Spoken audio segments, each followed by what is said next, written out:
ሴቶችን አደራ።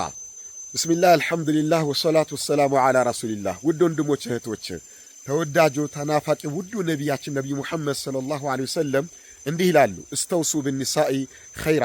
ሴቶችን አደራ፣ ሴቶችን በተመለከተ በመልካም ነገር በጥሩ ነገር ተመካከሩ፣ አደራ ተባባሉ ይላሉ ነቢዩ ሰለላሁ ዐለይሂ ወሰለም።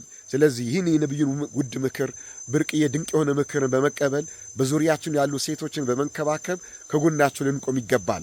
አደራ ማለት ብቻ አይደለም ነቢዩ ሰለላሁ ዐለይሂ ወሰለም የተናገሩት። በሌላም ሐዲሳቸው እንዲህ ይላሉ፣ እኒ ኡሐርጁ ሐቀ ضعيفين፣ እኔ የሁለት ደካማዎችን ሐቅ እጅግ አድርጌ አጠብቅባችኋለሁኝ፣ አከብድባችኋል ይላሉ። እነሱም እነማን ናቸው? አልመርአቱ ወልየቲም፣ የቲሞችንና ሴቶችን ይላሉ። ስለዚህ የሴቶች መብትን መዳፈር፣ የሴቶችን ሐቅ መንካት ማለት በጣም የከበደ ወንጀል ነው። ክብሯን አትንካ፣ መብቷን አትንካ። የቅያማ ቀን በዙሪያችን ያሉ ሴቶችን ባለመንከባከብ፣ ሐቃቸውን ባለመወጣት ብሎ መብታቸውን በመዳፈር አላህ ፊት እንዳንጠየቅ አደራ እላችኋለሁ። የነቢዩን አደራ እንወጣ። በዙሪያችን ያሉ ሴቶችን እንንከባከብ፣ እንርዳ፣ እንደግፍ። ከገጠማቸው ችግር እንዲወጡ እንዲላቀቁ የምንችለውን ያህል ድጋፍ እናድርገላቸው እላለሁ። ወጀዛኩሙላሁ ኸይረን ወሽክራ።